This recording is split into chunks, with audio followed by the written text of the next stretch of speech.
And now, the moment you've all been waiting for. Actually, I felt offended for her, but I'm sure she got well paid. Mike, can I just congratulate you on how far you've come vis-a-vis your regard for a feminist role in film? There you go. I'm so proud of you. I'm so goddamn proud. Today I graduated.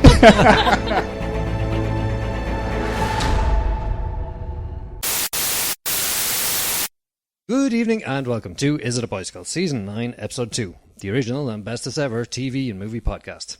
My name is Stephen Wrigley and I'll be your host for this evening. Beside me I have an old man who says you never have to feel ashamed of anything you buy as long as you buy a birthday card at the same time. It's Mike, the McDonough. Also beside me I have a lady who says it's curious that it's always a female computer voice that calmly announces self-destruct sequences and other violent disasters. It's Shona. The witch is not dead, O'Flaherty. Live from Vegas, we've a man who says it's pretty hard to ask a girl on a first date of Netflix and pizza without sounding all serial killery. It's Shaun, I Love Cans, Leonard. This week we're going to discuss the movie Ant-Man and some TV in the form of Zoo and Jordskott. Jordskott. Jockstrap. We'll also have some news and some previews. I'm coming to a bicycle near you. So, how are we doing? Hi, guys. Welcome back, Shona. Welcome back, Shona. So I joined Tinder. Did you? Did you? Oh, that's exciting, Shaun. Did you break it? No, well, so here's what I've discovered. A couple of things. One, I'm attractive to the lady folk on the Tinder. And two, some of them are computer robots who want me to join their website. Really? A percentage of them appear to be real human beings with photographs and bios. And then you'll match with them, and then you'll send them a message somewhere along the lines of, hey, do you like Netflix and pizza? And then what they will say is, I think you should join my site so that we can have sex. I think we'd form a really good sex relationship. And then a link to their website. And then they keep messaging you. I've got a feeling there must be some human interaction at some level. The point is, why do I bring this up on our podcast? I wanted to brag. Mostly just a lot of people swiping very lovely on me. It also makes me a bad person. I don't know if anyone here has used Tinder, where you swipe left if you think the person is valueless, and you swipe right if you think they're attractive and worth a moment of your time. So you do that, and you do it as fast as you want. I could do 60 swipes a minute, probably. Wow. It's a numbers game. And then here's the thing. If you do match with someone, it comes up and it goes, you've got a match. And you have two options then. Send message or keep playing. Right. I didn't know it was a game, but it seems like they have codified it as a game where you play with human beings' emotions. So, now I'm worried. And, can't tell if it's going to end up making me feel very good or very bad. So I'll keep you updated. Thank you, Shaun. Good luck with that, Shaun. So, Shaun, tell us, in between your Tindering, what have you been watching? On the television? Yeah. Well, besides a bunch of world premieres, which I can discuss at length in reviews of their own. Where were you, Shaun, to see all these? Well, I was at San Diego ComicCon. Ooh. Nice. 2015, that's where I was. Just like chilling it around the place, going to things and interviewing people, going to like premieres and watching pilots for shows for the upcoming fall season, and just like drinking alcohol drinks. What a guy. It was great. I've actually never felt like last year at Comic-Con I was doing a lot of interviews and it felt like work, but I also felt kind of like a peer to a lot of the people that I was interviewing, which is an interesting feeling. Mm-hmm. But this year I felt like a fan. Yeah. And because the internet is where fan communities almost exclusively exist, there's an intangible element. There's a surreal or perhaps just a lack of reality element to being a fan of something, right? Mm-hmm. Because it's like, maybe it's real when you're actually chatting to your mates about it at work or whatever, about a show or water cooler talk, whatever. But going to some of these panels, it was crazy how welcoming and just like together people were about stuff. Like, here are some examples, right? Hannibal was cancelled. We talked about this on Is It a Bicycle? Hannibal was cancelled. Yeah. But they were still having their panel at ComicCon on, I believe it was the Friday or the Saturday. So I go, I want to go and see them. And it's the guy, Brian Fuller, who is in charge of the whole thing, and a couple of the actors from the show, including the guy who plays Will Graham. And I go, and I'm there, and they're all wearing floral crowns, like literally made out of flowers on their heads, which is not something that has really I have to say, happened. Shaun, when you said floral crown, I did assume it was a crown made of florals, but just go on. Just because I saw a look of confusion from Mike that was 0.2% more than the usual Mike confusion face. So, and I walk in, and basically they just collected them from a bunch of fans and put them on their heads. And they have one actor in it who's going to be a big part of the upcoming Red Dragon storyline that they're doing, who had no fucking idea what was going on. And he's just like, no one's explained for 20 minutes why I'm wearing this crown. And then they're like, no, the Fanables, like, wear these things, signs of solidarity for the beauty of the show and the aesthetic and yada, yada, yada. And it was just great to be there, to like literally to go, someone went, hi, is the show cancelled for real, or is it going to be on Netflix or whatever? And then to have that guy go, yeah, no, it's definitely cancelled. NBC's not going to pick it up. Hulu's not going to do it. And Netflix aren't going to do it. We're looking into doing a movie. And to just be there and hear that. And like similar stuff for Doctor Who, actually going to the Doctor Who panel and seeing that. Like, I watched a proposal happen in Hall H. Really? Literally, so Con Man is a show that was crowdfunded. It's upcoming from Alan Tudyk and Nathan Fillion about...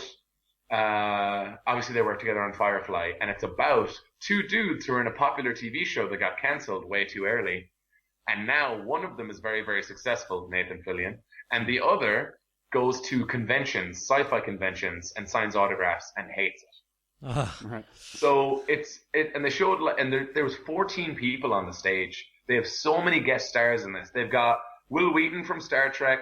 They've got two of the Cylons just fucking there. They've got a bunch of people from like nerd culture, etc., etc.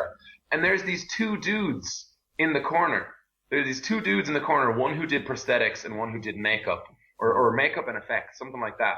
They don't say anything the whole fucking time. And I'm like, well, no one's asking them questions, and I feel bad, but also I want to hear from the famous people, so it's fine.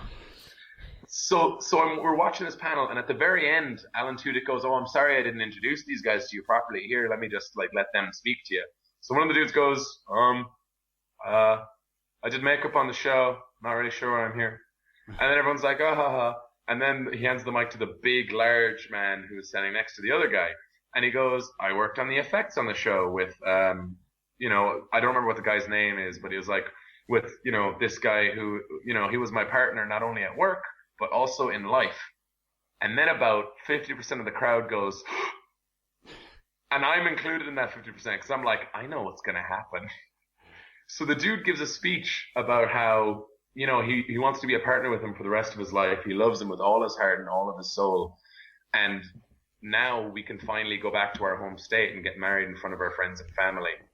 If you say yes. And he gets down on one knee, takes out a ring. And half of the celebrities are crying. Half of them look really out of place and don't know what the fuck they're doing. And like a proposal just happens on the stage, right? And this is this wonderful, amazing moment, and like everybody applauds, and it's great. And then I go over to the corner where they all exit the stage to see if I can like high five anybody. And I go over, and Alan Tudyk has been literally signing everything he could get his hands on stage and just handing it to people who are asking questions. Like, such a sound guy. And then this woman comes over pushing a wheelchair, right? And just stops him from going. Like, makes it past security just because she's moving so quickly. And she goes, excuse me, Alan, Mr. Tudyk, I'm sorry. You raised so much money for this show. I'm sure that you'd be able to help raise money for my son. She gestures to the guy in the wheelchair. And I suddenly am in a very, very real situation. I am 2 feet away from this, hearing every single word going, one, that's kind of a shitty thing to do to a guy who's like just at work right now. Definitely. But also, it's her kid. So I get it. Like, what, you know what I mean? Yeah. And I was like, how is Alan Tudyk going to react? Because I really want to like him because he seems nice. And also, in the back of my head, my sub-routine is running going, celebrity is fucking ridiculous. What the fuck is this? This is the first time I've seen this in real life. Holy shit. And he essentially just listens to her describe the disease that her son has. And then he just turns to the kid and goes, hey, buddy. Like, how's it going? What's your name? And he shakes his hand. And just like talks to him for a while. And then he listens to her a little longer and goes, and so what's the information? And he's like, do you want me to send a tweet about the charity that you're talking about? Yeah. She's like, yes, please do that. He's like, okay, sure. And then he just like waves and walks backstage. Oh, cool. Like, Way to handle it. how weird. But it was so strange because, it was just, I felt like in it. You know what I mean? I know how people feel now, the way they felt about Firefly back in 2004. The way people still feel and felt about Star Wars when it first came out. You know what I mean? Yeah. Like, being there at the beginning and going, we're all in this together, we get it. So, I don't know. Comic-Con was great. Sounds like it has everything. Yeah. So we have a couple of videos of your interviews. We're going to post them up this week. There's a couple of good ones, actually. One with all the Power Rangers. Not just one. Not just one. That's awesome. Not just two. All the Power Rangers. Yeah. Not 3. Yeah. How many are there? I don't know when I should stop counting. 5. Okay, there's 5. Yeah. I'm going to pretend I knew that. Yeah, we knew that. We all knew that. Oh, yeah. So, Mike, what you see this week? I finally got around to seeing Paris Jetem. Oh. Not looking at anyone in particular. Yeah. So, Mike, you have a bit of a bone to pick, do you? All right, Mike, lay it on me. What did you think? Tell us about this. Paris Jetem is a movie about Paris. It's a series of shorts, one for each little locale. They're all 5-6 minute segments. And it's kind of a tour guide to Paris, I suppose, with a human interest, specifically love. and bringing the human condition to a higher plane. And it stars pretty well every Hollywood B-lister you could think of. You know. Elijah Wood's in that. He's not a B-lister. Yeah, Nick Nolte shows up for a while. Yeah.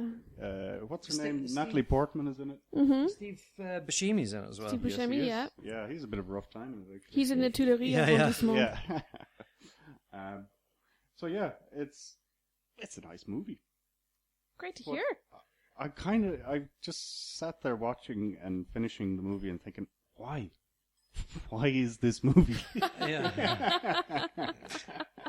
I was hoping you could enlighten me.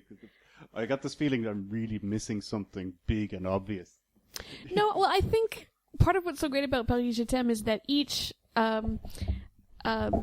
segment, as you called it, I suppose, because they're featurettes or shorts, as you guys Vignettes. Yeah. made fun of me for, about each arrondissement of Paris, and so each kind of segment of Paris would be known for certain things. So the short that you're seeing about that arrondissement is, based on, like, the one in the Marais is based, it's a gay love story because that's the neighborhood of Paris. And then we have Chinatown, where the story happens in the beauty salon, with the vampires.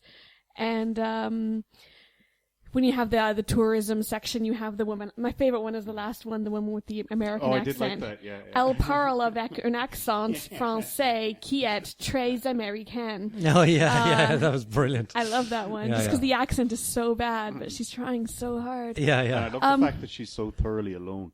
Yeah. It's like the quintessential. Where's she from again? Minnesota or something?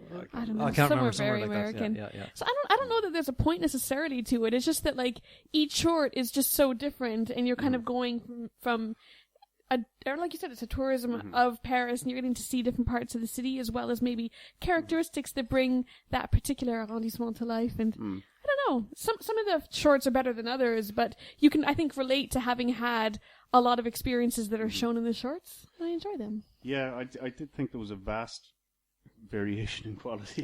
Yeah, Right, it's yeah, true. yeah. You can see that like the directors were just kind of told, make us a 5-minute movie and go. Well, that actually added to it because you knew you only had to sit through 5 minutes of it. Yeah. You know, before the next one. But then I did find that it was like, how many of these are left? You know, that kind of way. You know, I wasn't totally engrossed, but I enjoyed. No, I don't think you can I'd be say- engrossed in it. I'd say about 60%. Yeah, I'd say about 60% of them Yeah. I loved. You know, and then the rest was a bit, I don't know, of a chore at times. Yeah. You know, but Yeah. Some I think are definitely more watchable than the others. yeah. For sure. Like the Steve Buscemi one in the Metro was great, isn't it? Yeah. Yeah, it doesn't show a whole lot of the area mind. Well, no, I suppose. Well, for the you know, metro station. you have 5 minutes. What are you going to do? Yeah, You have to yeah. pick a setting. I do like the one in the Murray with the guy who's kind of falling in love with this other guy. Oh, and yeah. he's talking at him and loving him that's more it. and more, and Yeah, then yeah. you know, What the fuck is that all about? guy doesn't even speak French. There's another great one with a mime. I Yes. thought, yeah, you know what? I'd say, you know, if you like, if you kind of like your art house, I guess, yeah. Fatsy.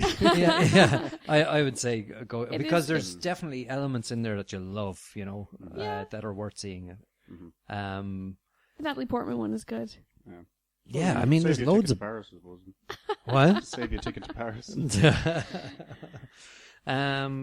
So Unreal, season 1. Yeah. Shona, really, all of it. No, I haven't seen the whole season yet. We're only on episode 4 or something right now. Right. It's a Lifetime TV show. Remind us, what's this about?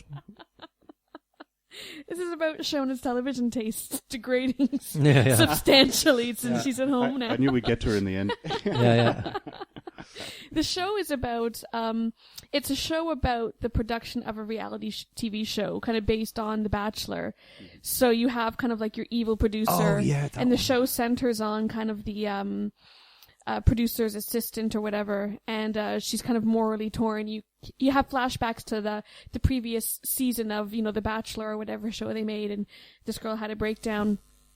And she's back now, and she's kind of torn between like her life falling apart, and she just doesn't take care of herself, to having to emotionally manipulate these candidates on this reality TV show who like just exploiting every single weakness. Like one woman has an eating disorder, and you just have to like tear them down. Yeah, we reviewed this last season on the show as well, and we discussed. I really liked it, and I've watched like about as much as you, maybe a little more of it. How is it? Like literally, I have no perspective on it because I just really, really like it. I like it too much to have perspective because for me, it's as trashy as the reality stuff. Yeah. But also, it does have that higher level of like, no, but this is what actually happens. Isn't that fucked up? Yeah. But you like it though, don't you? Fuck you. Yes. Yeah, that's exactly it. Because I think, you know, I don't really watch the Bachelor or Bachelorette. We don't get them much here in Ireland, but, you know, I would have been exposed to it, obviously, at home in Canada. And people go crazy for that kind of thing, you know? Like, it's very popular format of reality TV. But to kind of make a show that isn't a reality TV show, but is kind of behind the scenes, like you said, Shaun. It's kind of, you know, you think it all looks so seamless on television with these beautiful women getting out of a car and walking over to a bachelor, and he says something smarmy and hands them a rose, and, you know, women swoon, I suppose, who watch the TV show. But then all of a sudden in Unreal, you know, a woman gets out of the carriage or whatever, walks over to your man, and the producer starts freaking out because it's not a white girl that they went first, and she's like, well, it's not my fault America's racist, and she's just like, you know, wanting to fire somebody, and she's like, get me someone else to come out first, and you're just like, holy, like, that's the first scene of the show, and you're just like, that's pretty, you can't say that. But I guess, you know, like, it's trying to kind of show the very dark world of producing these reality TV shows to make them as tantalizing as possible for the audience. And did they keep the standard? Like, I only saw the first episode, and I did like it. Yeah. But, like, going through 3, 4, is it still good, or are they starting to spiral down? No, I think it's the same vein. I mean, I don't know how the show can progress. I'm assuming it's going to progress through, the assistant producer or whatever, her kind of struggles with maybe, you know, we're supposed to identify as an audience with her, with, the part where she finds it difficult to take these women's weaknesses and exploit them for good television. But then it's also, she's really good at her job and she does that really well and gets these cat fights. So I'm assuming that it's her kind of story through walking that line that we're supposed to be identifying with. And I think that's kept up so far. They've introduced some other dramatic elements into the plot since the first episode that I'm not really sure are needed. Like, I think the executive producer, for example, is fine being a mega bitch without having to kind of go into too much of her life. I think she's fine as an archetype. Yeah. They go into her life actually Yeah. a little more. Yeah, they've and started the doing that. backstory of the show itself, of how the show was produced. They're good at ramping up the tension, and it gets meaner. It gets meaner consistently. Like The Bachelor himself is put through the ringer multiple times, and he ends up doing some really like. You can't really respect him or anybody else in the show sometimes. You just can't. But that's like kind of what I like about it. They make it clear from the beginning that like none of these people are there to like that they're playing a persona on the TV show. He's quite clear, the Bachelor, that he's there to kind of plug his business and he's there to redeem himself in his father's eyes. And a lot of the women are kind of quite openly there just to get famous, and they don't really care so much about romance. And So, just given your enthusiasm for this show, would you possibly care to recant the terrible review you gave I Want to Marry Harry last? Oh, yeah. Good point, Mike. Nice to drag that one up. We still have the recording somewhere, don't we? No, I remember the difference. I think that this show is fake, so it is what it is. What, you think I Want to Marry Harry was real? Well, it's pretending to be real. Shut up, you guys. That review You never missed all the happened. cheap shots. No, like I said, I'm having to compromise a bit on my television taste now that I'm watching a lot of daytime TV. Although Lifetime, that's on I think at 10 p.m. on Tuesday nights. But in any case, yeah, I've started watching. I've got that one on series record. Yeah, I'm mediocre liking it. Like, I'm not in love with the show, but for it to record once a week, I find time to watch that episode. So that's where I'm at. So, enough of that. Moving on. Yeah, moving on. Someone asked, Humans. You've been watching that? Yeah. How far into it are you? I've seen the original series, but Right. yeah, I only watched the first episode of the new version. Right. I think it's on it's also probably around episode 4 or 5 at 4 the or moment. 5, yeah, I think now, yeah. It's really good. Yeah. This is one of them series linking, and I sit down every Monday night. It's on at the same time as True Detective, but we record the 2 a.m. True Detective episode that comes on at the same time as it's airing in America. Oh, right. So I sit down to Humans every Monday night, and I eagerly wait for it to come on at 9. I think it's really good. Yeah, it is, isn't it? Yeah. And it gets better. AI that gets more I than A. Yeah. A? Yeah, it's a slow start, I think. Yeah. It's a slow burner, but then suddenly it explodes and you go, oh, this is brilliant. There's been one episode, I think it was last week's episode, that was a bit slow, but most episodes, they give you something really juicy to hang on to where the plot develops significantly. And I like that about dramatic TV shows. I don't like them when they're so slow that you're just like, you're only getting a tidbit each week that's new. But with Humans, I find every week there's something like, oh my God, I have to see next week's now. And it stars Jen from the IT Crowd, who I never take seriously, even though this is a dramatic role for her. It's really good. Are you watching it? Very now? good. No, I watched the first episode and hated it. Oh, So I resolved never to watch it again. fair enough. Maybe in 20 years somebody will say, that's a classic, man. You should go back and watch that. What else? True Detective, I've caught up and watched 3, 4, and 5. It's fantastic. Do you if you haven't got to fantastic? it. It's great. I don't know. It's another slow starter. I did like it from episode 1, but it's like we're saying, it's a dark LA Confidential, is our comparison. Well, you can't really have a slow starter when you have 8 episodes. You need to just do your good show from episode 1 to episode 8. That's it. Like, if you're gonna have... Well, it's quirky in places. It's not that the whole series is slow, but there's a couple of storylines that are slow burners. And Vince Vaughn is brilliant in it, as is Colin Farrell. Like, you completely forget that it's Colin Farrell. Colin Farrell's very good. Vince Vaughn hasn't won me over fully yet. I think he's doing good. He's doing fine, but I don't think he's doing Here's the thing, right? The characters all have similar flaws. There's basically one thing that's different about each character, right? There's the guy who's like, oh no, I'm not gay at all. There's the guy who's like, yeah, I drink too much, but I love my kid though, so. And then there's the girl who's like, I have a family that's fucked up, but I'm a girl also. That's my thing. So, and then what you can throw onto all of that is they all have intimacy issues. Yeah. They all have problems with their parents and families. They all have substance abuse issues.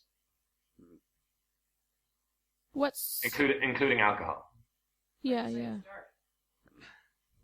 I'm just saying, like, those things make them very kind of blandly the same, whereas the things that make them different are almost not believable at all, because they all have these things that are like, I grew up in a cult. You've got the guy who's like, oh, I've been a cop, and then there was a rapist, and he raped my wife, and then I work for like a bad guy, but also I'm a cop, but maybe. And then you've got the gangster who's trying to go legit. It's just like, there's this a magical world of everyone's story is ridiculous. Everyone. Yeah. But don't you feel like everyone's ridiculous stories are completely overshadowing the fact that they're trying to solve a case? Like, I think season 1 was at least about the case, and then the character flaws were kind of the road bumps into how they got around to solving the case. But the case was still at the heart of the story, and it's the case that was developing episode to episode. And I feel like we are 5/8 through the season now, well past half. Well, we're an episode past halfway. It should definitely have picked up by now, but they're still only spending time on developing these very similar characters. The storyline, like the case they're trying to solve, has been very weakly fleshed out so far, and I think some of the script is almost laughable. It's trying so hard to be dark. Really? And yeah. It is sometimes, like, there was a 5-minute speech about water stains on the ceiling, which was too long. Like, that's too long of a speech about water stains on the ceiling. Yeah, it's come up an interesting twice. idea. It's been in 2 episodes. And I appreciate, like, no, I do think there's good writing in it still. Like, there are still good lines in it. Like, there are still good conversations and monologues. There's still some good acting. Oh, yeah, definitely. But it's overshadowed so much by the first season. It cannot be as good as season 1. It can't. And that's really shit for that show. I hope that season 3 can be a thing where it just comes back and it's like, oh yeah? Well, fuck you. Not only are we going to do all the things that made season 1 good, we're also going to do some new and interesting things. Mm-hmm. Because in season 2, what's been happening is, do you get how these bits are similar to last season? You like that, don't you? Cool. We're done with that now. You get 2 minutes of that. Now we're going to go talk to Vince Vaughn and some gangsters for 7 minutes. We'll see you. I mean, I still enjoy the show, and they did a great job. They had a 1-2 punch that was fucking class. They ended an episode with an event that made everybody go, what the fuck? You can't do that. And then they opened the next episode with a fucking awesome, creepy, surreal, funny, and logical in the end, just like dream sequence type thing. And I was like, cool. That was a great way to do that. That's a nice link, and it has character development built into it. Cool. Huh. So I'm confused. Was this a good show or a bad show? It's a good show. It's not an amazing show. It's not a great show like the season 1. It's a good show. Yeah. It's not season 1, but it's still good. I'm still enjoying it, I have to say. Yeah. And I shall continue to do so. As is your right. As is my right. And I shall enjoy more conversations about stains on the ceiling. Something with an expert. Yeah. I also caught up with Wayward Pines. There's one left this Friday, isn't it? Mm-hmm. Yeah, I can't wait. Yeah, just can't wait. See, I've only seen the first episode. I'm just going to predict he gets out of the place. That's what happens. Oh man. Oh, it's so much more than that. Yeah, really. Yeah, I mean, episode 5 was the big revealer so far. Yeah. Ooh. Yeah, like big revealer. Yeah. Because I was like, so where do we go from here? You know, but it is.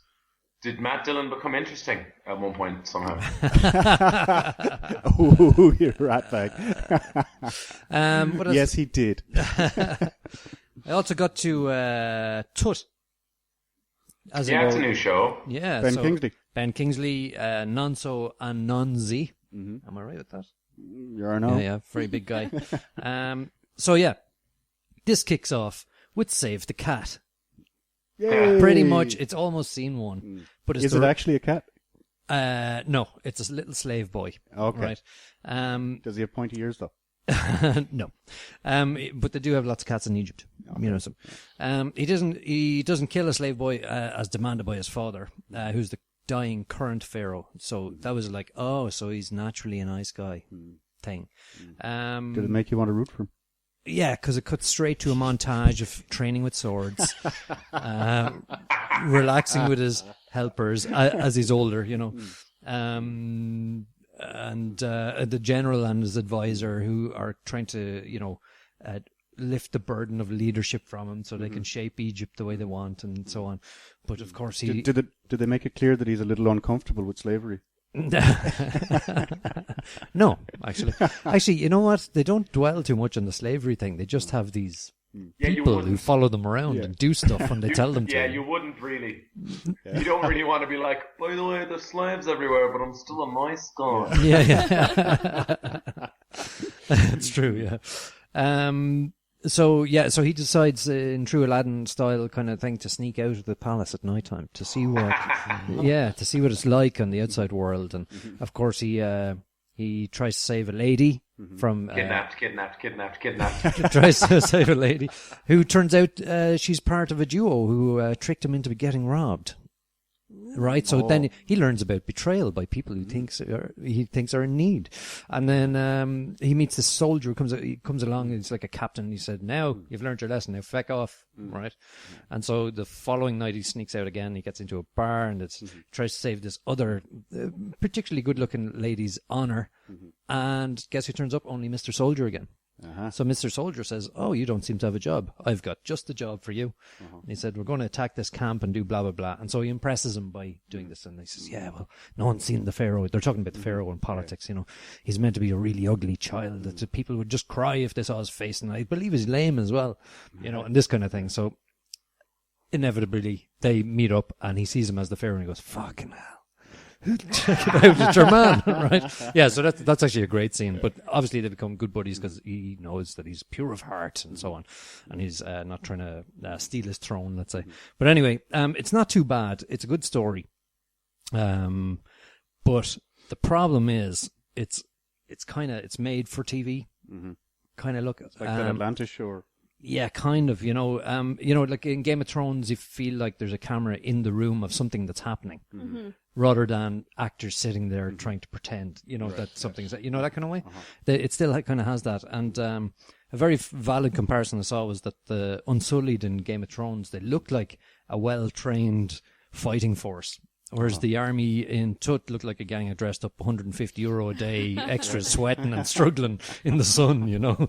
So yeah, the quality is lacking at times in the dialogue a little bit, and the twist in the story, like you know, you've predicted a lot of it there. It's Does he just go out not 12 nights in a row by any chance? What? Does he go out 12 nights in a row by any I chance? don't know, yeah. But it's not authentic or convincing enough to be a classic box set, really. That said, it's a great Sunday afternoon visual chewing gum type thing. Okay. Yeah. And like I said, Ben Kingsley is in it, and Sybil Dean, who was in Tyrant. What network is it on? Just so I can series link it. Oh God, he got me now. I can't remember his History or Discovery. It's one or the other. Yeah. I'll have a look for it. Yeah. I shall warn you that part 1 is an hour and a half, and part 2 is an hour and a half. All right. Yeah, I think there's like 6 hours or something in it. Okay, let's go to the news.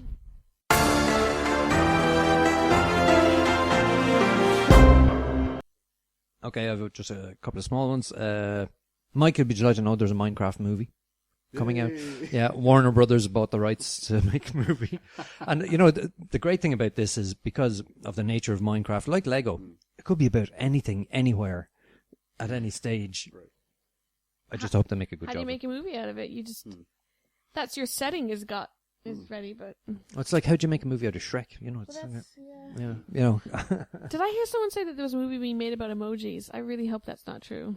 Really? There's a Monopoly movie Oh, What? That's true.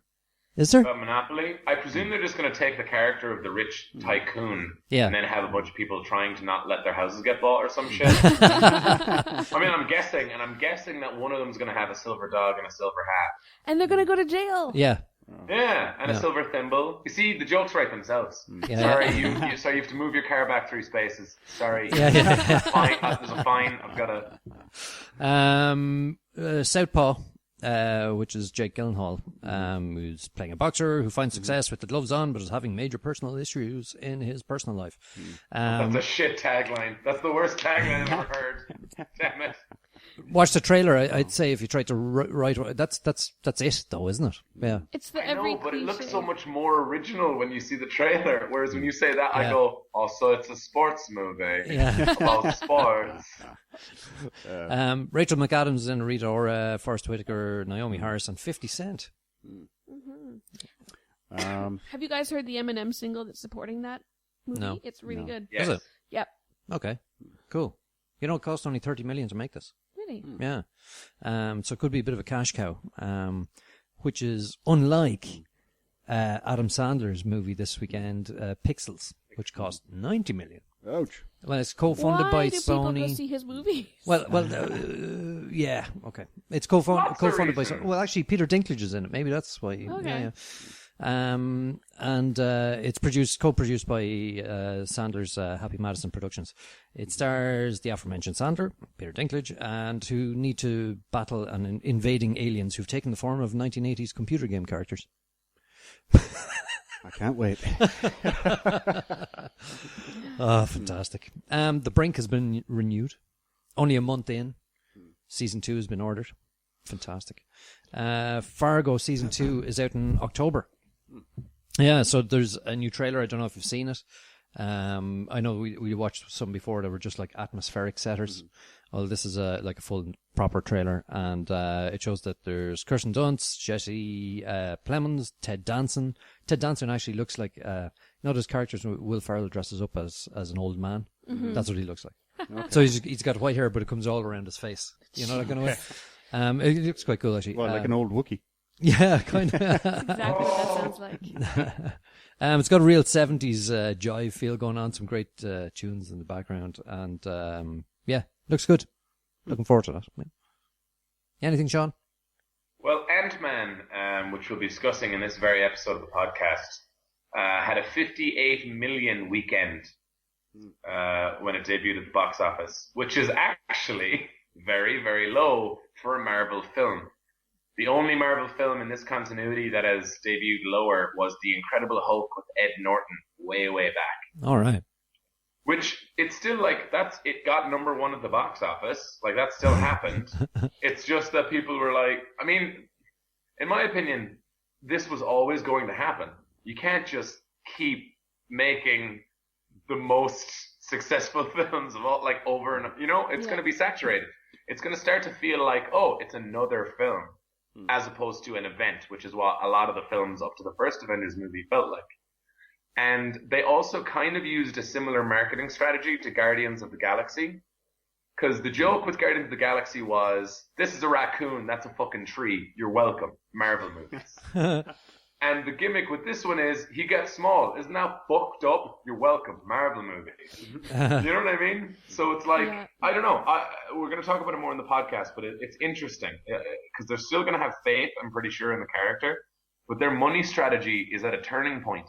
Because it seems, given the contracts that all of the people like Chris Evans, Chris Hemsworth, and Robert Downey Jr. have, that their contracts are pretty much up after the next Avengers movies. Whereas all of the side characters, like Anthony Mackie, who plays the Falcon, and Sebastian Stan, who plays the Winter Soldier, Bucky Barnes, they all have like 7 more fucking movies each. Yeah. The same with Don Cheadle. So they're going to get cheaper to make if they do certain things. Yeah. So it'll be interesting to see how that affects their numbers. Did you say 58 in the opening weekend? I think so. That's what I read whenever I looked Yeah. at the internet and Facebook told me. Yeah, it costs 130 to make, so that's not bad if that's opening weekend in US only. Yeah, it'll make money. Yeah. Because toys and all that shit, but it'll just depend how much it makes. Okay, on that note, let's go to the first of our movies, which is Ant-Man. Yeah, Shaun. Decades ago, scientist and inventor Henry Hank Pym invented a suit that allowed him to shrink down to very, very small size, increasing his strength proportionally. He kept his technology a secret from the military-industrial government complex, and now years later, his protege, Darren Cross, is on the road to discovering how to reinvent the technology himself, potentially thrusting the world into catastrophe. So, Ant-Man, Hank Pym, must find someone, a young protege, to replace him.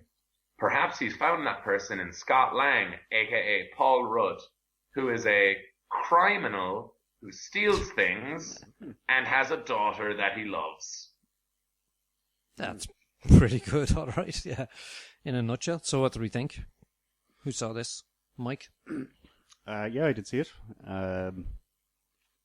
It wasn't bad, actually. Yeah. Yeah, because I just saw Marvel, and I instantly went into defensive mode. Yeah. Your eyes rolled to the back of the Yeah. head. And stayed there. God. I started hyperventilating, saying, not another of these shitty fucking movies. Yeah. But then Michael Douglas showed up, Yeah. and he was good. Yeah. Yeah. And then Evangeline Lilly showed up, and that was really good. Right. Because I'd watch Evangeline Lilly, like, even if she had dysentery. Jesus. But You're such a romantic man. Yeah, I know, isn't he? Yeah. You should join Tinder and tell us how you get on. knock it out of use, the use, park. use that as your description, by the way. It loves dysentery. If you're Evangeline Lilly and you have dysentery, swipe left. Very understanding, good listener. So the story isn't bad. It's but kind of variable. The middle of it really lags. They go into a big training montage that lasts about 25 minutes longer than it really needed to. And Hope, the daughter, despite being played by Evangeline Lilly, is really kind of a pointless character. Oh, you think so? Yeah. It, like, why is she there? You know, she basically just hangs around for two purposes that I can see. One is to provide some kind of motivation for Daddy, and two, to wait till Ant-Man kisses her. She's the love Well, interest, is that it? Yeah. Okay. I mean, it's really obnoxious, actually. You know, I felt offended for her, you know, but I'm sure she got well paid. Mike, can I just congratulate you on how far you've come vis-a-vis your regard for a feminist role in film? There you go. I'm so proud of you. I'm so goddamn proud. Today I graduated. I would join in that applause if Mike was correct. So Evangeline Lilly's character, her character Hope Van Dyne, is actually very active. She's the one who inserts herself on Darren Cross's team as essentially an undercover spy for her father and for herself to try and prevent him from actually creating these devices and selling them to the worst possible people. Right. Her whole arc is, I should be the new fucking Ant-Man, Ant-Woman, whatever the fuck. Yeah. Put me in the suit. I'm great at it. Yeah. And we're shown multiple times that she is, in fact, better than Scott Lang at the suit. Yeah. Which brings her, so she has a relationship with Darren Cross, an antagonistic one, and a weird one where he's not sure how he feels about her because she and her dad are on the outs, and he's also on the outs with her dad, who's like a father figure, so that's kind of interesting. She kind of hates, well, she doesn't hate Scott Lang. She thinks Scott Lang's a piece of shit, who she's way better than at everything, which I think is interesting. And she really doesn't like the way her dad treats her because she thinks that she's better than the way that he treats her. And then we find out why that is, why he doesn't want her to be in the suit.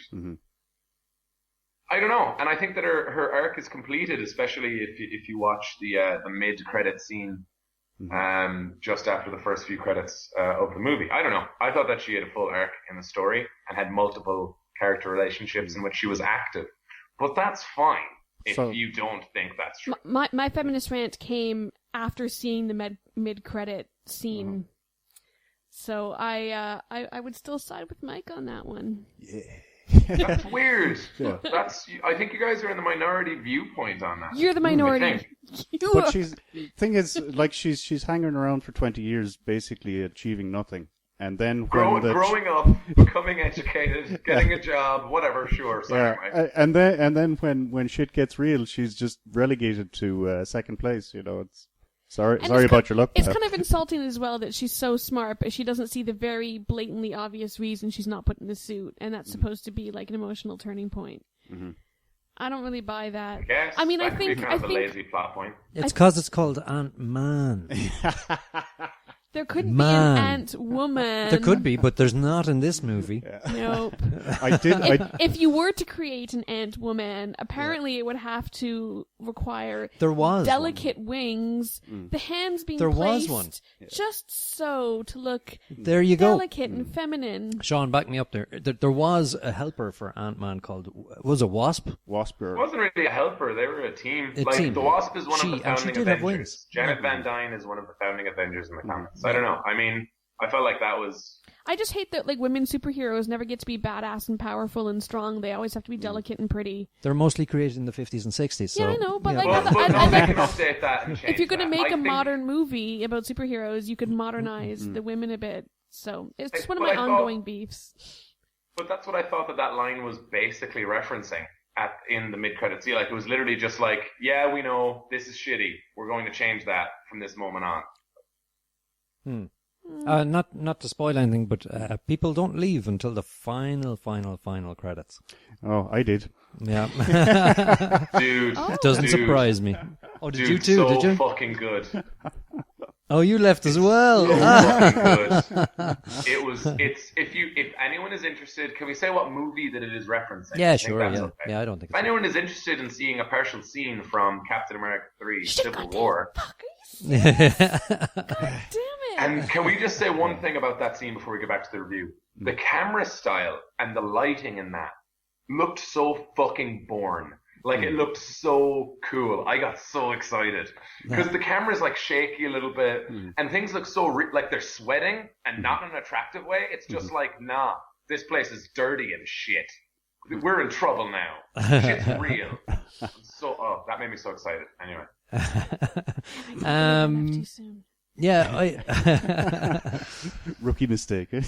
No, you'd think I was new at this. So I like this. I'll say it straight out. You know, it's another origin solo superhero movie disguised it's disguised as a heist movie, really. It's a caper. Yeah, I like capers. I like heist movies. You know, so we're off to a good start. And it was fun. It was a lot of fun.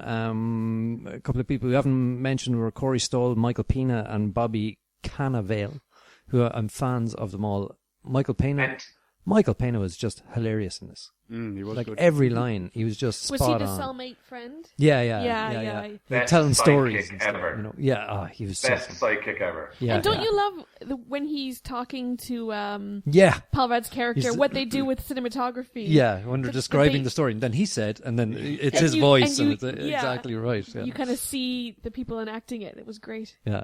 And that's a classic Edgar Wright Is it? trick thing, editing style. If you remember the scene in Shaun of the Dead when they make their plan for what they're going to do to survive, Yeah. like that's the kind of editing and shooting style that Edgar Wright would have implemented in terms of the writing of the script before he left due to creative differences. That was all him, but in an American way. I love that.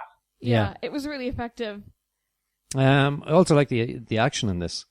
I thought some of it was pretty amazing. Like the whole bathtub scene. Oh yeah. You know, and it's not the usual smash explosion stuff that was, you know, the highlight for me. Not that it normally is, but you know what I mean, in these Marvel Universe movies. But I loved was their use of the smaller scale, and then when they put the smaller scale action in context of, you know what I'm saying, of normal scale. Yeah, it's just such a great effect, and it's hilarious. It's used very well.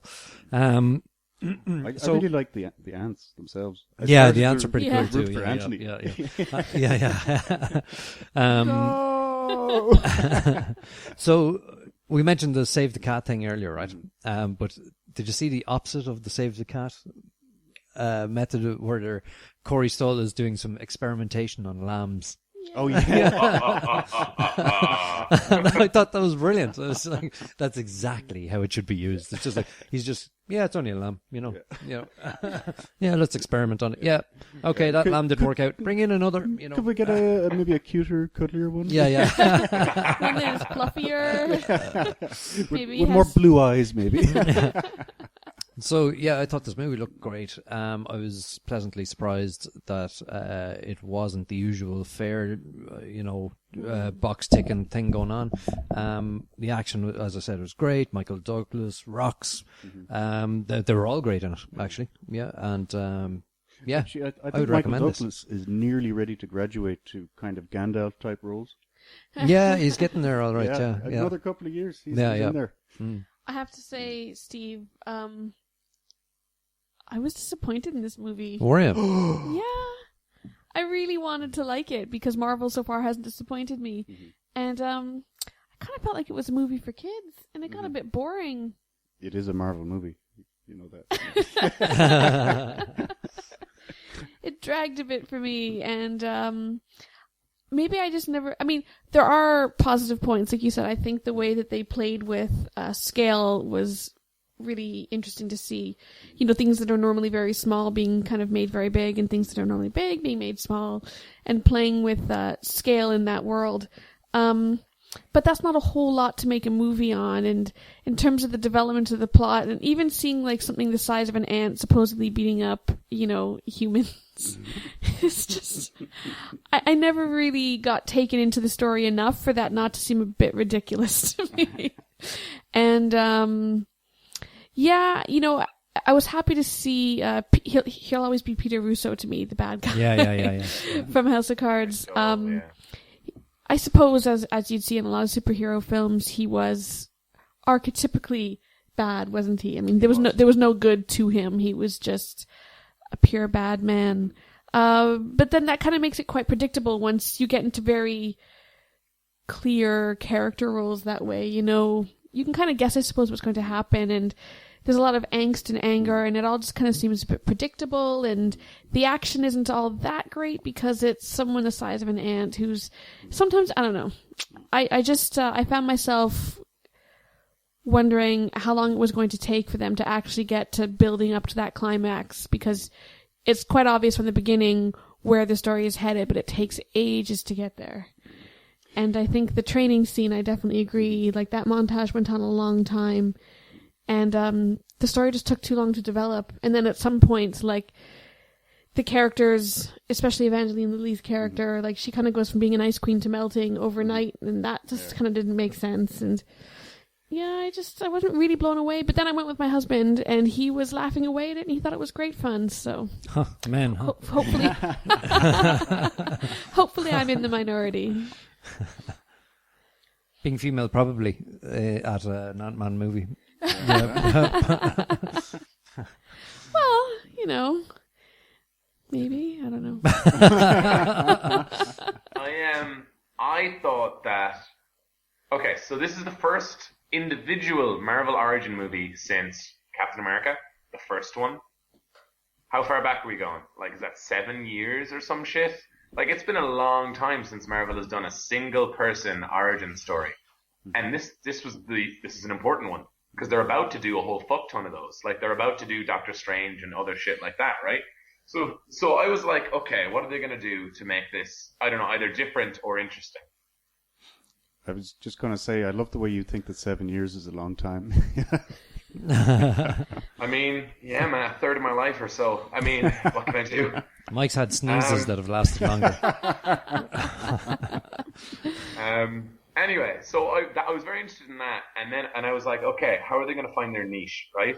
And the way that they did it was they kind of made this one it sounds weird, but would you call it like it was the zany action as opposed to the kind of like feel-good action of Guardians of the Galaxy. Does that, you know what I'm saying? Yeah. Like, it was the one that was like, whoa, hey, I'm going to make some jokes. Like, they have that great line, that fucking wonderful line, where Michael Douglas is laying out everything, and Scott Lang, Paul Rudd, is just like, let's call the Avengers. Yeah. Like, step one.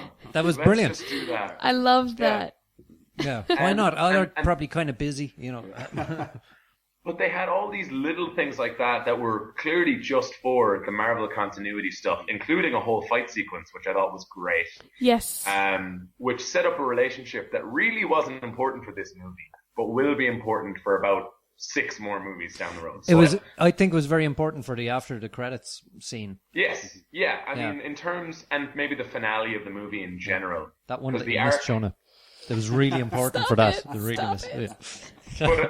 I thought that was like, there was still a lot of that stuff where this is going to be for other movies down the road rather than necessarily for this movie. But I commended them for, if you pick any character in the movie, besides maybe the sidekicks, right, T.I. and Pena, besides them, if you pick any character in the movie, you can kind of just go, oh, they have a relationship. And I liked that. The way that Darren Cross and Scott Lang essentially fulfilling the same role for Hank Pym, but one of them ended up being a little shithead. Right. And you know what I mean? And then and you can draw those lines on Michael Douglas with everybody. Like I liked that. That was interesting. And I really didn't think it was childlike. Again, zany is the word I would use. I was just like, that's stupid. That's funny. Because that's a bug zapper. That's funny. Like, I literally was just like, and it was a different kind of action, which was cool. And I really did think it was funny throughout. I don't know, I probably was long. And the montage would probably be a good example of that. But I don't really have any critiques per se. Like, one thing about the whole, like, love romantic angle, I kind of liked that it was underplayed, and I've heard other people just critique it as, it was just there because they wanted one to be in it. I actually thought it was good because it's like, why? It's not even a love story. It's, these are two people. They flirt sometimes. Yeah. That's fine. Yeah. Mm-hmm.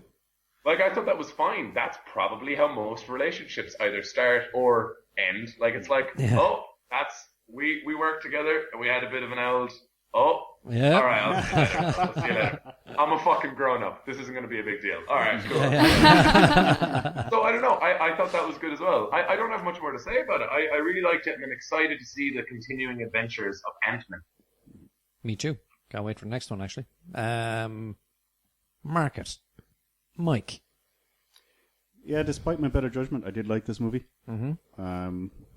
I did buy into the whole ant action stuff. Yeah, yeah. Funny, isn't it? Yeah. Because I thought, this isn't going to work. Yeah. You know. And strangely enough, I did really like the Marvel crossover stuff. Yeah. Which normally would be lost on me because I'd be like, who are the Avengers? You know. Yeah. So then again, it did have the problem with pacing. So I'm going to give it a 6. Okay. Shona? I was disappointed. I normally love Marvel films, but it's still enjoyable to watch. And I think if you like Marvel films, if you like Paul Rudd, if this is your kind of thing, I think it's still worth seeing. It just may not blow your mind. So despite giving it a different review, I'm going to give it the same mark as Mike and give it a 6. Oh. So that means we're not a minority. No matter what. Yeah, this movie completely blew my mind. I'm only joking. Your world is being turned upside down. No, I really enjoyed this. And I was very surprised. And I want to see more. Yeah, I didn't have too many problems with it at all. Trying to think, it's probably the best microscopic movie I've seen since the Fantastic Journey or whatever it was called. Remember that one? Inside the Body. It was like from the classic 60s. Sci-fi. Yeah. Was it called the Fantastic Voyage? Incredible Journey? It's called the Fantastic Voyage. And then they made Inner Space later, which is kind of the same thing. Yeah, really enjoyed it. So I'm going to give it an 8. Wow. Yeah. I saw he was working his way up to that because he just wanted to say it. He just wanted to say he was giving it an 8, but he was like, "No, hold on, I have to tell him." I wasn't justifying it. I was just working up to it. You're right. Yeah. I think the best thing that this movie accomplished was I can't effing wait for Paul Rudd to be in a room next to the really like serious, sour Captain America, Thor, all those motherfuckers, because that's gonna zing like hell. Thought this was great. I'm gonna give it a 7. Very enjoyable film. Excellent. So next up, we've got the first of our TV, which is Jordskott, or as Mike calls it, Jockstrap. It's Swedish noir kind of thing. It's set in the forest of Sweden. It follows Eva Thornblad, who is a gorgeous Swedish detective with issues. Her daughter was reported as drowned 7 years ago, but she suspects kidnap. Now she's come across a similar-looking case in the same area, which she delves into.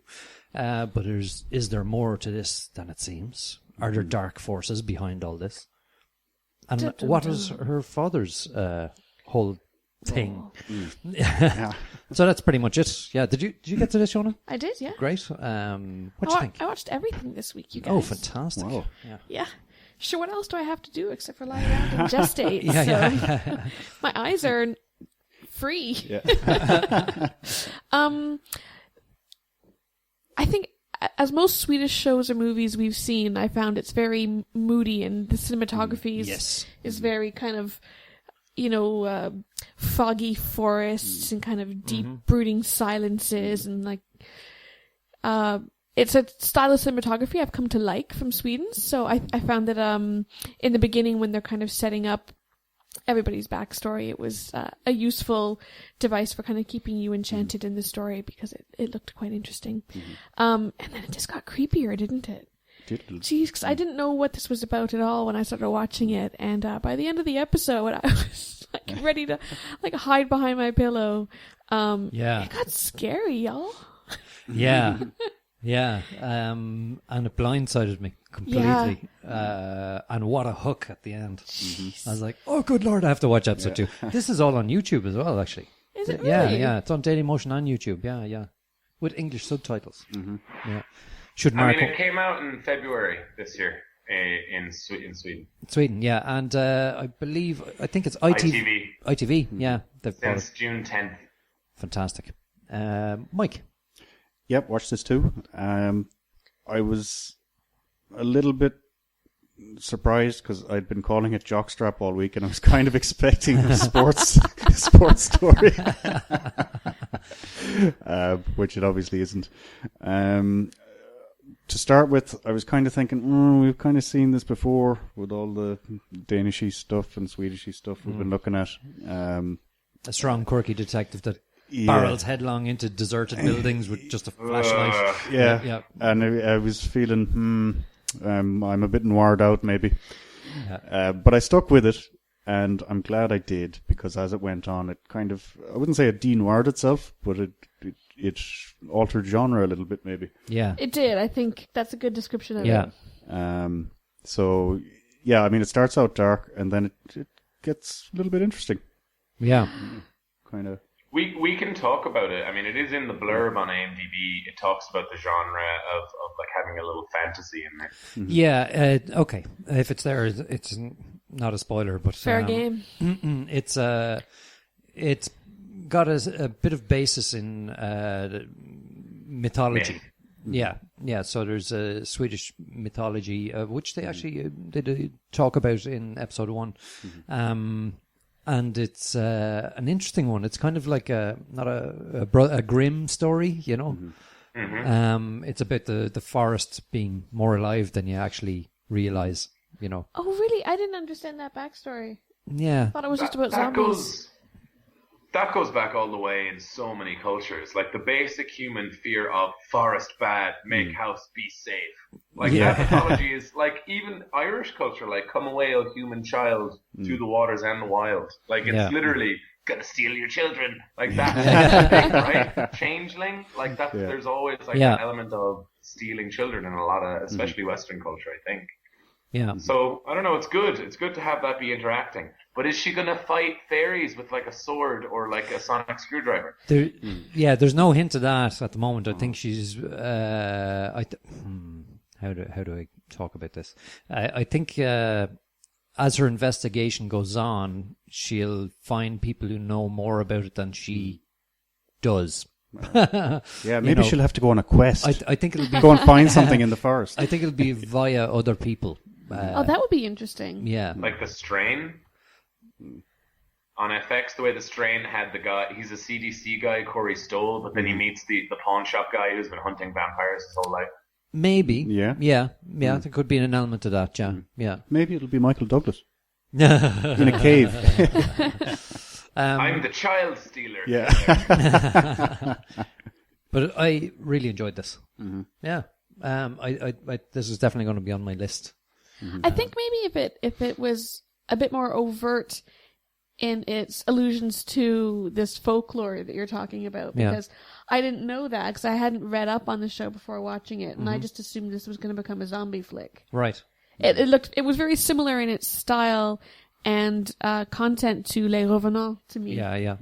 And that's what I'm expecting, but hearing it potentially going in a different direction sounds interesting because it makes it a bit different, because I think vampires had their moment and then zombies are kind of having a moment. So it would be really interesting I thought this was just another zombie flick, but if it's going in a different direction, I'm more intrigued now after your review than even I was watching the show. That's what I'm here for. Wow, goddamn everybody. genius. Is It a Bicycle podcast is really useful for helping me hone my opinions about what television to watch. Thanks, Is It a Bicycle? You came in here not even knowing what your opinion was. For once. Yeah, you needed a man to tell you. Oh. But this is can I take this microphone out so I can drop it? I'll need about 10 minutes to stand up though, so that's not happening. You need a man to help you up. I am perfectly capable of rolling myself off of this couch. Funny. But, like I say, definitely. Oh yeah, I jumped straight into episode 2. Actually, I had to, after seeing the hook. Like it's one of the best hooks I've seen in a long time. Shaun, it's nearly worth watching the episode 1 just for the hook.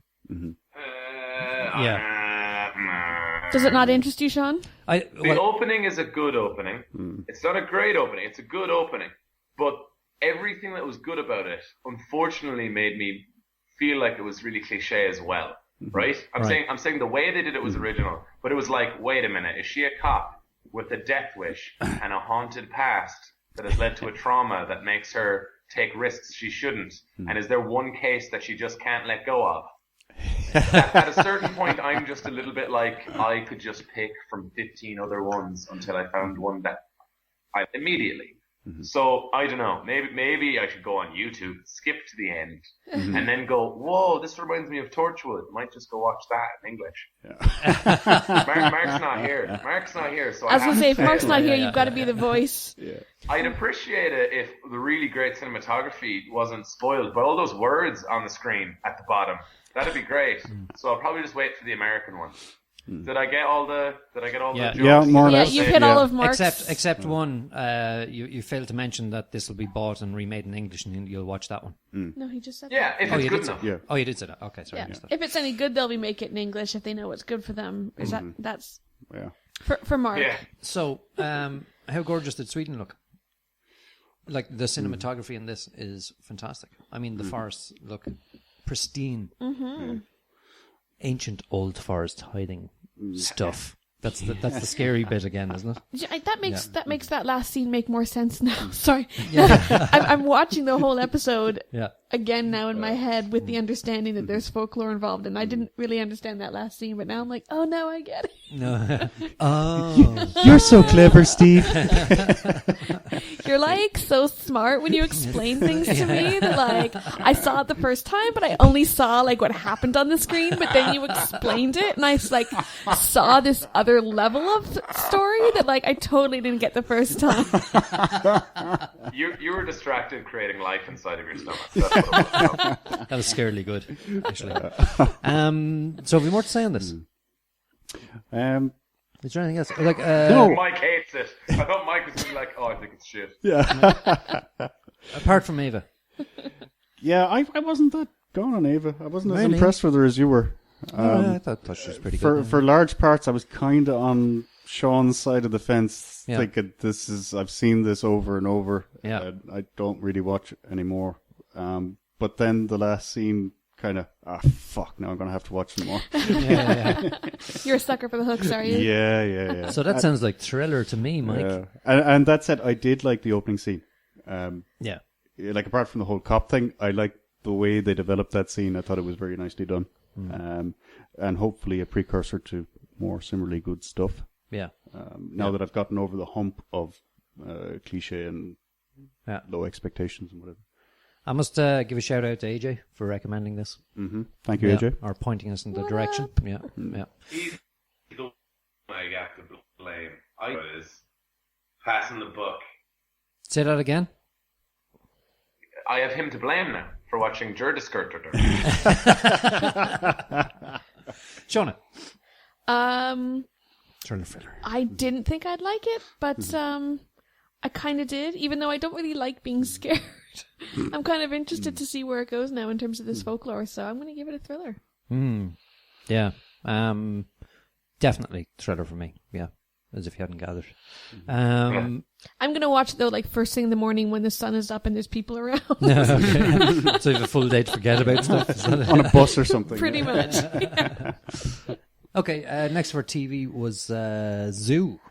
Who wants to tell us about this? This is a double story. There's a guy in Africa, works with animals, safaris, that kind of stuff.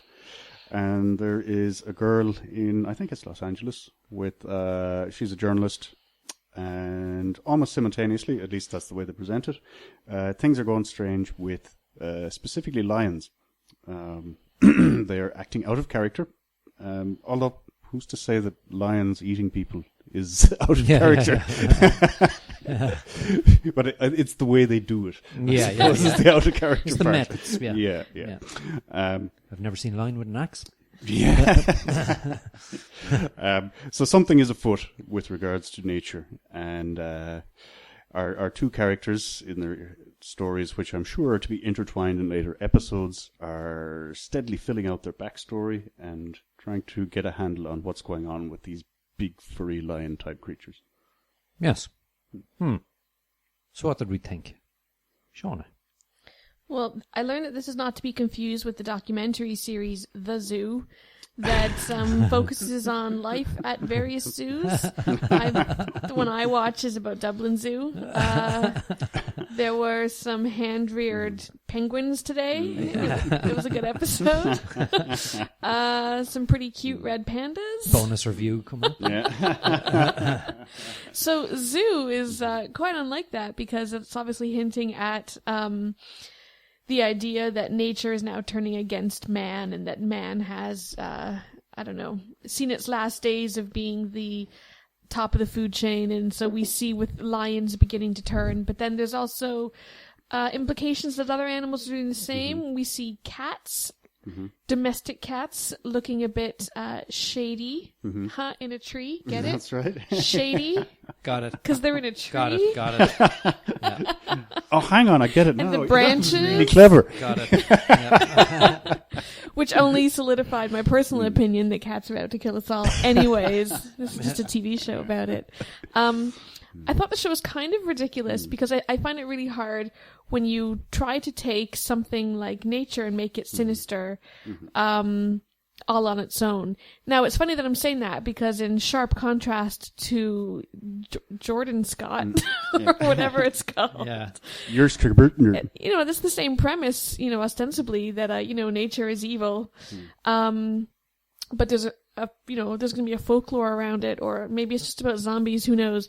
But I'd say in sharp contrast, you're trying to make lions out to be, out to get us, as if they kind of have this alternative plan other than needing to kill something that's threatening them. So I found that to be a bit of a stretch, and the two stories not having intertwined yet just made the show a bit too disjointed for me, especially since the protagonists in each of those strings are very similar, and I kept getting them confused. Like, why is this guy sweating now? Wasn't he just in an office? But no, they're two different people. And I just kind of found myself bored by the whole premise, and finding it ridiculous. Like, oh no, watch out for the cat. You just don't fucking like cats. That's your problem. That might just be my problem. But like, if you're worried about a pack of lions going to eat you, and you're in a safari, and you go on into a truck to check if people are alive, like, wouldn't you just close the door? Like, just close the door to the car. Rather than leaving it open and then, holy shit, there's a lion that's come onto the car, now it's going to eat me. So I just like common sense. Lions people. Don't go in cars though. Why would anyone go, hold on, I gotta close the door in case there's a lion? That seems silly to me. I think to me it's like, okay, watch in front of you. Something killed things in here, it might still be in here. That would be that's what I would do in a bus full of dead people. That's my dead people bus plan. And straight away afterwards, they're running for their own jeep, and of course, the lady has to fall. Of course. Cliche. You know, If it's just as well there was a man there to pick her up. and then he drops his gun. I was just like, jeez. Yeah, this was bad. You know, animals strike back. That's pretty much the tag. That's what the tagline is. You know, they're trying to get rid of these waster humans who are fecking up stuff. So yeah, it's silly, it's stupid, it's badly scripted tripe. Badly scripted. I think that's a good point about it. Like, everything's a bit overwrought, isn't it? And yeah, the best bits in it were Kirsten Connolly from House of Cards. Did you recognise her? Is that the blonde? The Corey, Parisian? you know, Corey Stott's missus in House of Cards. She's like secretary to several people. She moves around. What was her role in the show, though? I forget. She was dating Corey Stoll while working for Corey Stoll in season 1. Oh yeah, Corey Stoll being the guy from Veep. Yeah, or Corey Stoll being the guy from Ant-Man. Ant-Man, the villain in Ant-Man, the guy from House of Cards. Oh, Peter Russo. You have to call him Peter Russo when you're talking to me. So yeah, she was the zoologist type, or she went to visit zoos to find out about.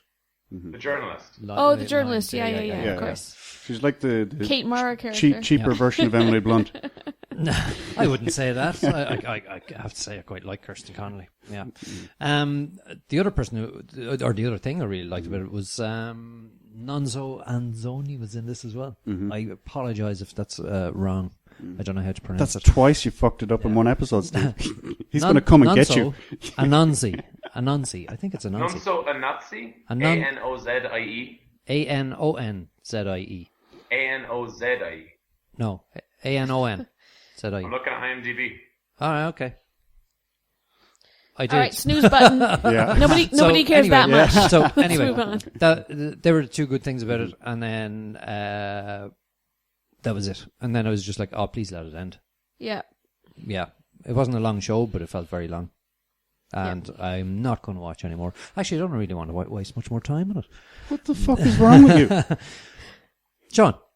So, based on the James Patterson series of novels, Zoo is about animals across the world, not just cats, but animals across the world, essentially figuring out ways of communicating with one another and within species as well. Essentially going, humans are shit, let's get rid of them. Animals strike back indeed. At Comic-Con, I was at a screening of a sizzle reel for the season, as well as a conversation with the cast and the director creator. The thing that made me want to watch this show was the cast are really likable in real life. So for example, there's James Wolk, who was in The Crazy Ones and Mad Men, and Kristen Connolly, and Billy Burke, who you may remember as the dad from Twilight, the only good thing from Twilight. So they were all on stage fielding these questions that were fairly ridiculous a lot of the time, given the subject matter, right? And a lot of it was like, what kind of animals did you guys like hang out with and stuff? And it was like, I'm allergic to cats, so I couldn't hold the baby leopard. Ha ha ha ha. But there was also some stuff like, if you had to fucking die from an animal killing you, like how would you want that to happen? And I swear to God, right? I believe the journalist Kristen Connolly went first with her answer. I'm not kidding. She went, I would like to probably be, half drowned in a dolphin rape cave. Oh my God.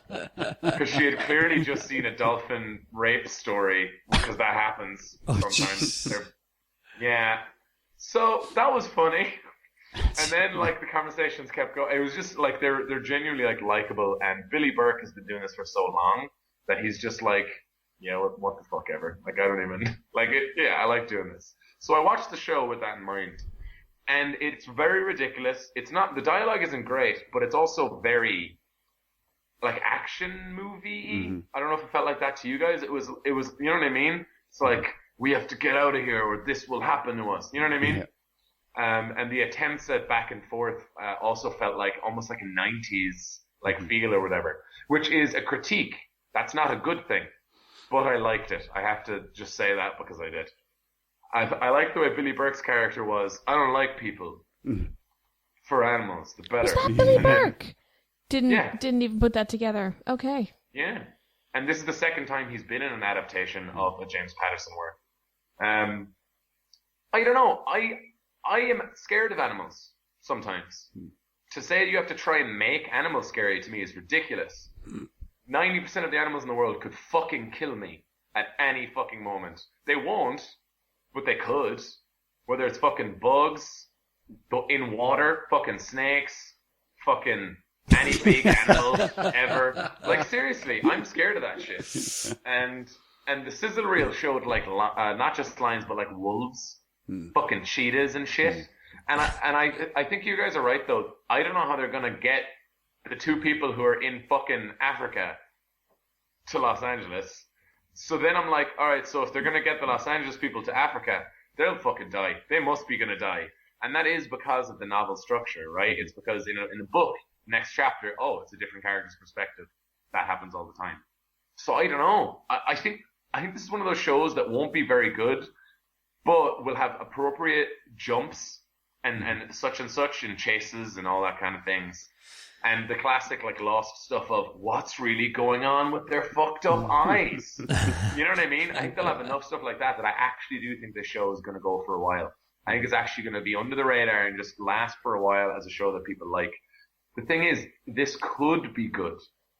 Like, I think that this could be a really interesting show if they embrace the fact that whenever they open their mouths and start talking, it slows down and people realize that, it's not great at least half the time.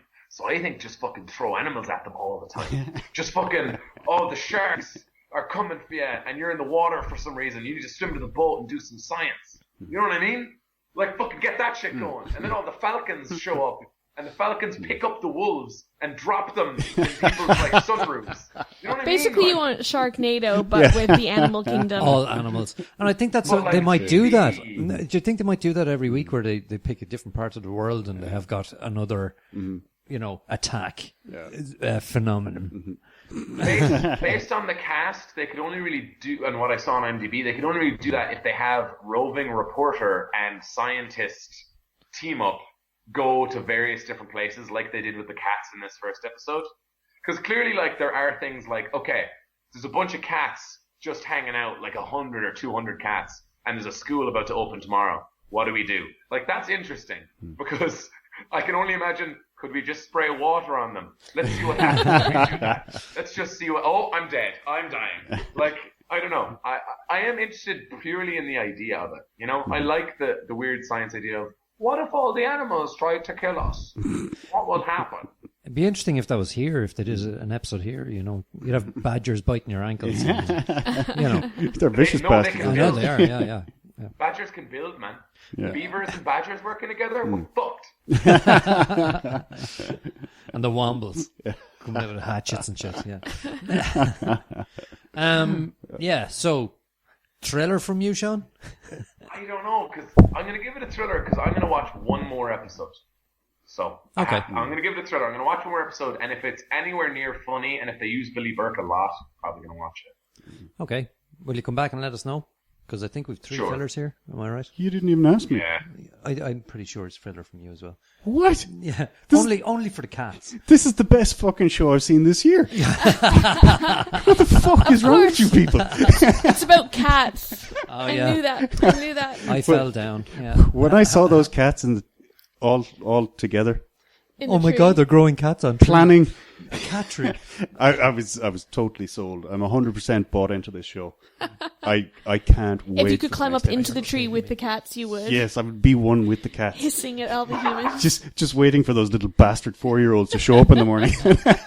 See, if they did that, if they did it like like the birds, but with cats, Yeah. I'd be sold. Yeah. But It might. But you're going to have birds and cats and wolves. No, it doesn't work. It doesn't work. And, like, I'll grant there are some very poor aspects to it. Like, the jeez. dialogue is fucking brutal. It's Like, atrocious. they do good work in Kentucky. And, I actually like that. That actually made me feel sorry. I like that. That was funny. and like, there was some really lame attempts to get the backstory. And, like, let's have this random kid just looking at videos of your dad and his ideas that might explain what's going on. Yeah, that's true. Yeah. But that said, I did like the idea, and I wanted to see more of the videos, because what if he's right? If he's right, we're fucked. and like, there's endless possibilities for people to get torn up and chewed out every week in different, unique ways, and each week ever more entertaining. It'll be like Sharknado on steroids. That's all I have to say about this. They've got the catnip reserves. They found it. Run for your life. Catnado. So you heard it here first. Yeah. Best goddamn show on TV. Emmys next year, man. Yeah, so 3 fillers from this side.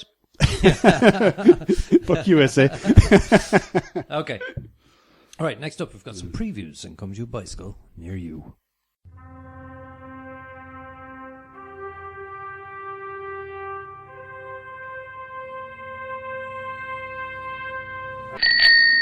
So the first one we saw was Ash versus Evil Dead. Woohoo! Yeah, I was just saying to Shaun earlier, if someone asked me which movie I would want to serialize, this one. Right. All the Evil Dead and Army of Darkness. I don't know how many times I saw the Army of Darkness. I haven't seen it recently, actually, so I don't know if it stood up, but at the time, it was the most hilarious movie I'd ever seen. I just thought it was brilliant. Bruce Campbell is a legend. Anything comes up and we're sort of like, oh, it's Bruce Campbell, you know. So, yeah, and to see him back, and what is it? It's nearly 30 years, isn't it? Yeah. It is 30 years. Fucking time, man. Wow. And he's still looking good. Yeah, still got it. Yeah, he does. The man girdle. Oh, yeah. Yeah, I know that's so Fucking good. Yeah. So explaining to somebody who wouldn't know this reference, then So- Ash is from. Ash has spent 30 years avoiding responsibility, maturity, and the terrors of the evil dead until a dead-eyed plague threatens to destroy all of mankind, and Ash becomes mankind's only hope. But you said Have you this seen is- the original movies? No, that's what I'm saying. Okay, Like, yeah. what's it referencing? So- What are the originals? Necronomicon. The original Evil Dead is a typical cabin in the woods story. Right, You like got- proper horror. Proper horror, but it's taking the piss kind of horror because it's so over the top, right? But it's still scary. Like, there's some really intense shit in it still in the second one and the first one. Well, it certainly was in 1981. Yeah. Well, a tree raping a woman is still pretty fucking intense. I see. I didn't remember that bit. I'd blocked that one out. But like, Yeah. it's trying to But be anyway, scary. It's not trying to be a funny movie. So he finds this Evil book. Dead. It's called the Necromancer. Necronomicon. Oh, okay. Say it again. It's Necronomicon. Necronomicon. That's right. Okay. Yeah. And so, if you read the words out of this book or open it, you release an evil, and the evil terrorized them, and he fought back against the evil and kind of won, right? But he was the only one left, right? But he didn't tell anyone about it. And then subsequent movies are based on that, including one where he's sent back in time to medieval era. But he's had various adventures along. Like you've seen, he's only one hand because the evil got into his hand and he had to cut it off. Ooh. Yeah, hence the chainsaw. So, you know, it's all this kind of splattery, right. messy kind of stuff. But it's so hilarious because of the amount of shit that he has to deal with and the amount of problems that it comes up with. And the silliest of, like, the evil is quite inventive in how to terrorize him and annoy him. Like, it's just hilarious. Like, it grows another him out of his shoulder, you know, and it becomes another him, and then the him is the bad him, and he's the good him, and you know, this kind of, it's just hilarious. It's really hilarious. So I'm delighted to see this is back, or to see this is being made, and they seem to have stayed very true to the original in the way they've shot it, the storyline, and the way it's acted, which is all very key to the feel of the show. Okay, so it's not combining two different movies, like Evil Dead and then this other guy from whatever. No, it's just a continuation. Yeah, of it's 30 years classic. later kind of thing. Okay. Yeah. Shaun.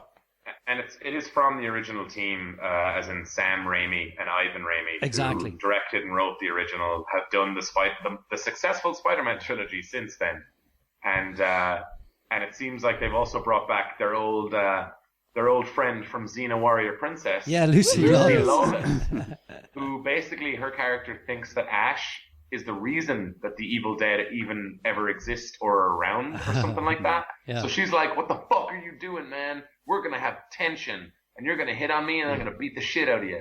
So I'm pretty sure that's what's going to happen. But it like the previous movies are very, very quotable.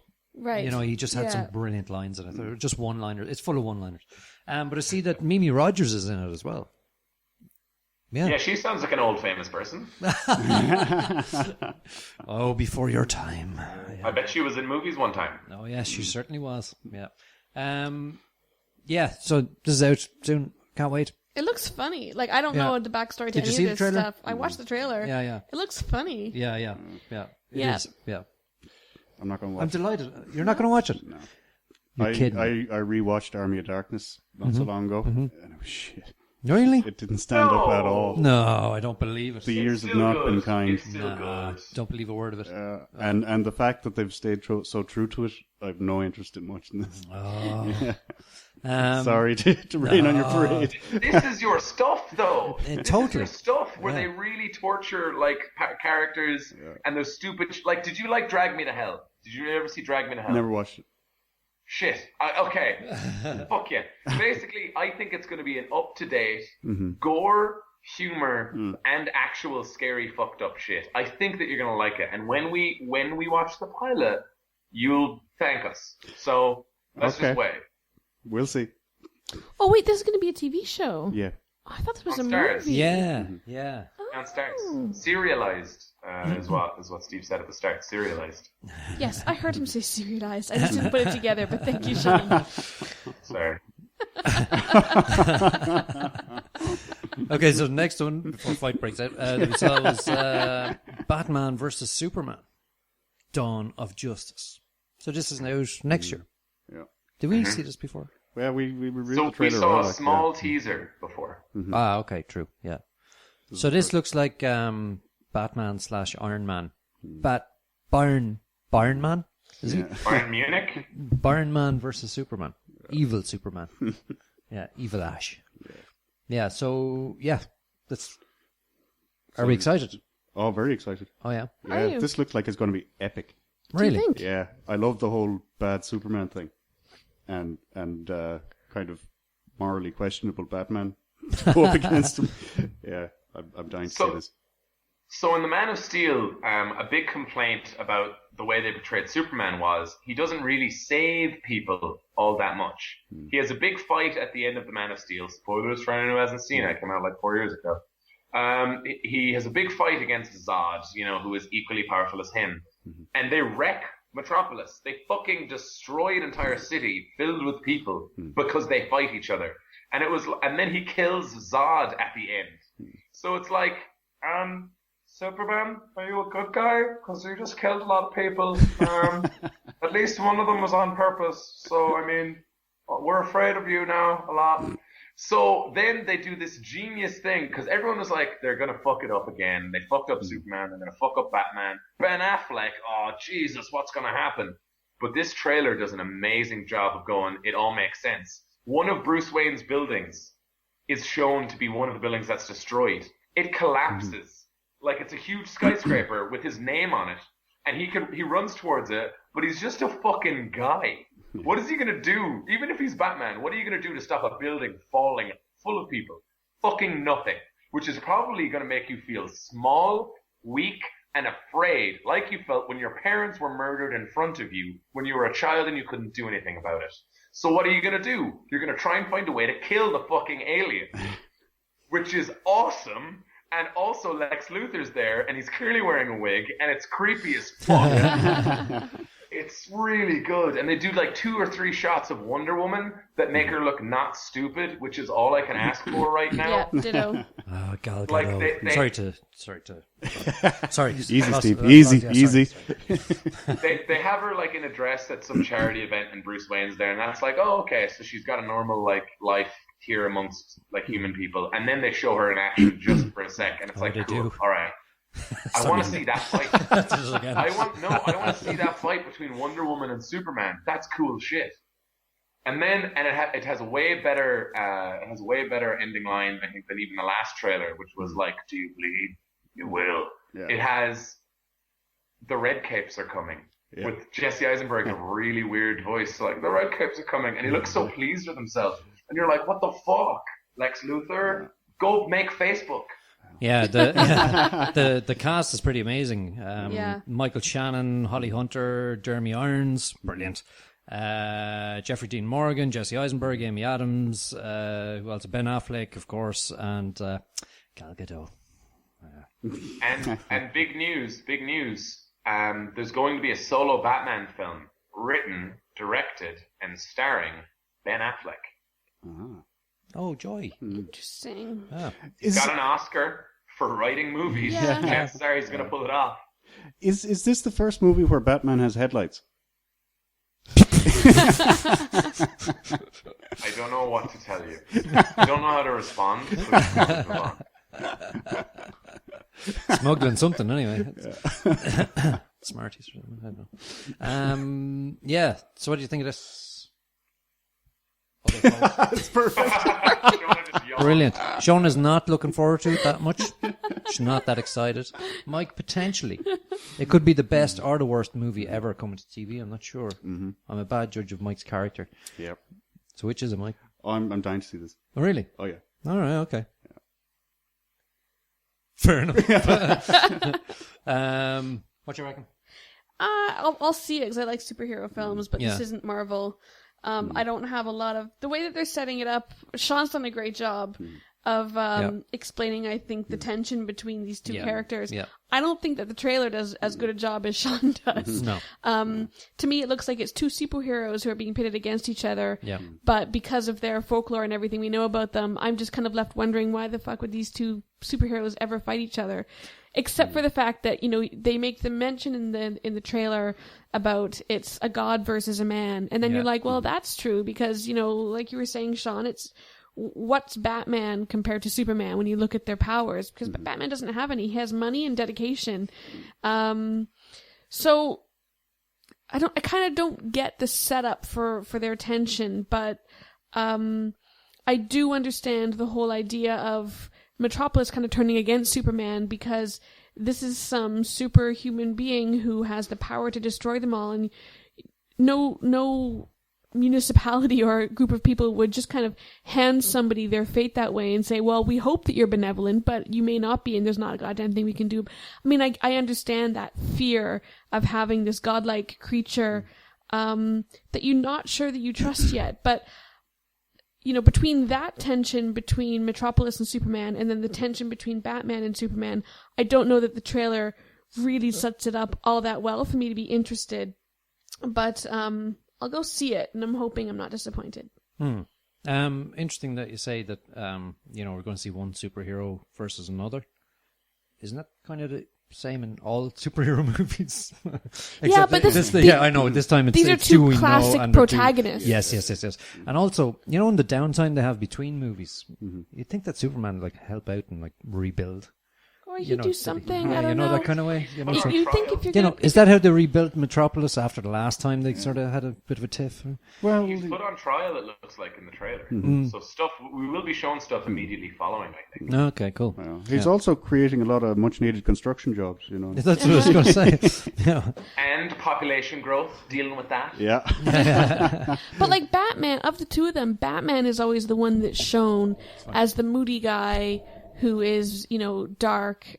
Like I would mistrust Batman before I would mistrust Superman, but that's not how the movie is portraying the character's trustability. So there's just stuff I'm confused about their backstory and the motivation that we're bringing as assumptions into the film. But maybe it'll be good to watch. Yeah, I'm willing to be corrected. Do you remember Kelly Sue DeConnick from She Makes Comics documentary? Yeah. So I was in a writing workshop with her at ComicCon. Cool. And at one point, I don't know how we got there, but at one point she mentioned Man of Steel, derisively, a little bit. And she went, I have a dog in this fight, but Steve Rogers made sure everybody was safe. And then just went right back into her lecture about how to write comic books. And I was like, yeah, they fucked up. Good job, Kelly. Okay, so next one we saw was The Revenant. Now, we've seen titles like this before, haven't we, Shaun? We have indeed. We've seen The Revenant. Les Revenants. Yeah. The Returned. Yeah. Anyway, we'll see if this is coming out in January. It's set in the 1820s. A frontiersman, Hugh Glass, set out on a path of vengeance against those who left him for dead after a bear mauled him. Yeah. Cool. Yes. Oh, is that what the movie's about? Because as far as I could tell, it was like Cowboys and Indians starring Leonardo DiCaprio. There's a lot of revenge going on there in the background and running away from people that sort of went, hey, hang on, can't do that. So this stars Tom Hardy, Leonardo DiCaprio, Donald Gleason, Paul Anderson's in there, Brendan Fletcher, loads of people in there. Looks great, yeah. I thought it From the looked great. director of Birdman. Yeah, and this is quite... It looks like a big action movie set in the Civil Wars kind of thing. I think it looks stupid. I can't. You didn't like the wait. cinematography? You didn't like the shots fantastic. of anything? That was amazing. Nah. Yeah, okay. All right, well, when Leonardo DiCaprio and Alejandro Inarritu both win Oscars next year, we'll come back to this discussion. I don't need to be right all the time. I don't have great taste in everything. I'm just saying it doesn't interest me. Mike, what you think of this? Yeah, this is Sold. the kind of thing I'm going to enjoy. I especially enjoyed Leonardo DiCaprio pulling off a headshot with one of the most inaccurate weapons ever made. Yeah. Yeah. Oh, this would be cool. It's got bears and Indians and muskets. What's not to And like? it's got dirty dirt, not Yeah. clean dirt. They look fucking filthy, don't they? They do, yeah. They don't only look dirty, they look smelly. Yeah. Yeah, so Shaun, did anyone see Spectre? Yep. Trailer? Yep. Brilliant. Talk about it, please. Tell us. You Bond.